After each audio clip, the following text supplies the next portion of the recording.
va commencer par le commencement. Bon, il y a quelque temps, il y a un petit mois, j'ai reçu comme information que, pas de presse ou de trucs, hein, plutôt des gens du football même, des acteurs. Arrêtez 2 secondes. C'est qui fait ce bruit-là avec le téléphone? On me dit voilà que voilà, faites attention, coach. On dit au moment de la signature à Nice, ce qu'a déclaré la presse française là régulièrement, nouvellement, à savoir il aurait signé un document comme quoi il n'irait pas à la CAN s'il signait à Nice. Donc j'ai eu cette information il y a un mois. Elle m'a ébranlé un petit peu. Je me suis dit, moi je ne crois que ce que je ne vois, en tout cas pour ce genre de choses. Donc j'ai dit, wait and see, on attend et on verra. Maintenant la CAN, ça ne sert à rien d'aller gratter, malgré que c'est pas, ça suffit à m'interpeller. Il s'avère que donc il était comme toutes les listes, toutes les dates FIFA qu'il y a eu depuis son arrivée à la CAN 2019, avant la CAN 2009, excepté, je vais être très précis dans les mots et dans les dates, excepté la date du mois de mars, quand il y a eu l'histoire du Covid, où je vous avais dit, mais ça avait fait une polémique, il y a eu 2 formes de réaction en fonction de la date, en fonction de cette date FIFA, quand la Fédération française, dans un premier temps, s'était octroyé le droit de ne pas libérer les joueurs pour cette date FIFA, par rapport à la situation sanitaire, et que la FIFA est intervenue. Donc dans ce premier temps, c'était les joueurs qui devaient un peu se démener. Et je vous avais parlé un peu du cas de Islam et de même Haris Belkebla. Et je voyais que Islam se bagarrait. J'avais 2 réactions. Elles étaient claires. Un, le club ne veut pas, c'est fini. L'autre, ça se bat avec Olas, ça se bat avec Juninho, ça se bat là. Haris Belkebla, pareil, parce que je ne l'avais pas cité. Il n'y avait pas que Andy Delors, il y avait eu un autre, on le laisse, à la Koulihel, pareil. Ils avaient très très vite accepté l'idée du truc. 5 jours plus tard, la FIFA intervient sur ce dossier et impose au club de libérer les joueurs. À ce moment-là, je n'ai pas pu oublier les différentes réactions des uns et des autres. L'investissement pour cette équipe nationale, l'investissement pour ce pays, pour moi, il est indispensable, primordial, celui qui échappe, celui qui se rate là-dessus. On a déjà eu des gros soucis dans le passé. Vous les avez soulignés plusieurs fois, des joueurs qui venaient en tirant le truc et presque ils venaient à contre-cœur. Vous les avez eus, vous les avez souvent nommés, vous en avez souvent fait des histoires. Donc on veut plus revivre ça. Et pour moi, c'est inadmissible de revivre ça. On vit en équipe nationale avec beaucoup de volonté, beaucoup d'enthousiasme, beaucoup de dynamisme et tout ça. Et c'est quelque chose qui doit nous tenir à cœur pour pouvoir après performer, pour pouvoir s'identifier réellement à notre équipe nationale, donc à notre pays. Ce n'était pas le cas à cette époque-là. J'ai fait ce que j'avais à faire. J'ai eu une discussion très claire avec lui, très claire avec lui, où je lui ai fait part de mes reproches. Il n'a pas eu de réponse à ça, rien dit, et il est revenu en sélection. Ça. Donc, il a fauté, il a truqué, mais c'était resté un petit peu dans un coin de ma tête. Je veux juste citer quelque chose, je les ai notés parce que c'était important, parce qu'il me semblait qu'il y avait, en termes de statistiques, parce que certains ont l'impression et diffusent l'idée que le gars n'a pas été utilisé. Donc, dernière date FIFA, il est convoqué. Il se blesse en venant ici à Sidi Moussa, lors de nos 3 matchs. J'arrive doucement. Voilà. La Mauritanie, le Mali et la Tunisie. Il se blesse, dès le 2e jour d'entraînement, il rentre. Mois de mars, je viens de vous l'expliquer, c'est la date du Covid. Mars avant. Juste avant, la date FIFA, c'est novembre 2020. Titulaire contre le Zimbabwe. On avait 2 matchs. Titulaire contre la date FIFA d'avant, octobre 2020.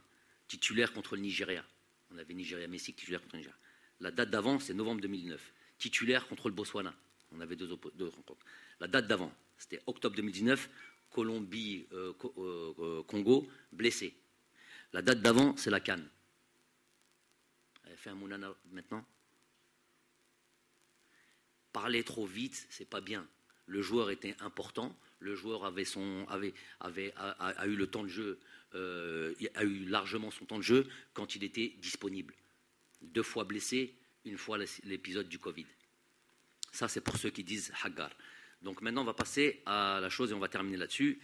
Le joueur m'appelle, il y a 4-5 jours, ne m'appelle pas, m'envoie un message d'abord en me disant ce genre de discussion, j'en ai 1 million depuis ma prise de fonction. Jamais vous aurez les tenants et les aboutissants d'une discussion privée avec un joueur. Mais là, ça a dépassé le cadre du privé. Il ne s'agit pas de Jamel Belmadi, il s'agit de la sélection nationale, donc du pays. Ça fait tellement de remous et tellement tout le monde en parle que je vais vous dire exactement ce qu'il en est. Parce que normalement, il devrait aller vous dire ça à vous, même pas à moi. Moi, il me dit je ne suis plus sélectionnable, par exemple. Ça me suffit. Khalas, maintenant avec le reste du monde. Les instances, la fédération, moi je reste sur le domaine sportif. Donc il m'envoie ce message en me disant que, et j'ouvre en accord avec son club. Et là j'ouvre les guillemets, privilégie son club, parce qu'il veut réussir ce challenge, d'arriver dans son club et de devenir titulaire à part entière, parce qu'il estime qu'il allait devoir se battre avec Dolberg et Gouiri. J'ouvre les guillemets, hein. C'est lui qui parle maintenant. Que pour ça, il devait mettre l'équipe nationale entre parenthèses. Mais uniquement pendant 1 an. Vous vous en parlerez entre vous après. Et évidemment, et pas de CAN. Voilà.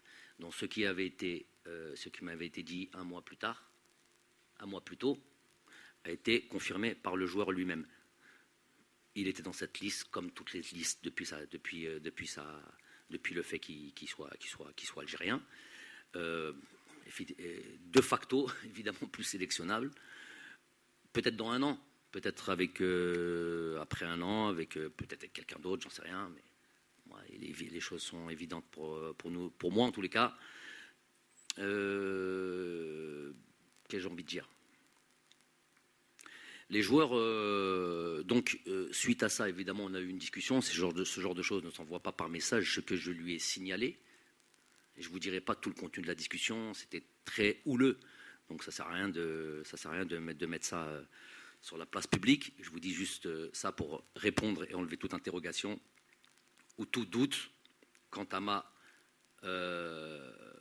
entre guillemets, je ne sais pas, comment dire ça, ma droiture sur ma fonction et sur ma manière de travailler.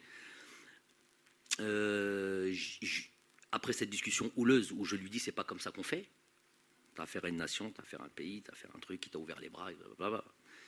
Je lui ai blâmé lui évidemment, j'ai blâmé son club, son directeur sportif m'a appelé.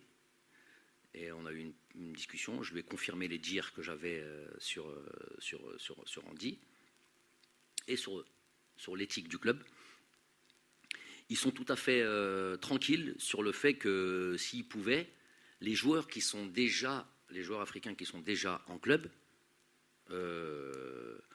ils en ont d'autres, non, ils souhaiteraient, clairement, c'est le discours du directeur sportif, ils leur disent on souhaiterait que vous n'allez pas faire la CAN. C'est leur droit. Tant que c'est oral, c'est leur droit. C'est peut-être pas éthique. C'est peut-être un manque de considération des différents pays et des différentes sélections nationales et de l'Afrique. Mais ils ont le droit de dire ce qu'ils veulent. Dire. Après, on n'est pas obligé de l'accepter. Donc ça, ils le disent à des joueurs qui sont déjà en club, avec des internationaux qu'on a déjà, et c'est pas que... c'est le directeur sportif qui parle. On a dit ça à tous nos internationaux africains. On leur dit, voilà, on souhaiterait que vous ne faites pas la CAN, mais si le joueur a envie de l'aider, il y va. Alors imaginez le joueur qui n'a pas encore signé. Les joueurs qui sont déjà là. On leur dit de ne pas faire la CAN. Imaginez le joueur qui n'a pas encore signé et qui arrive pour signer.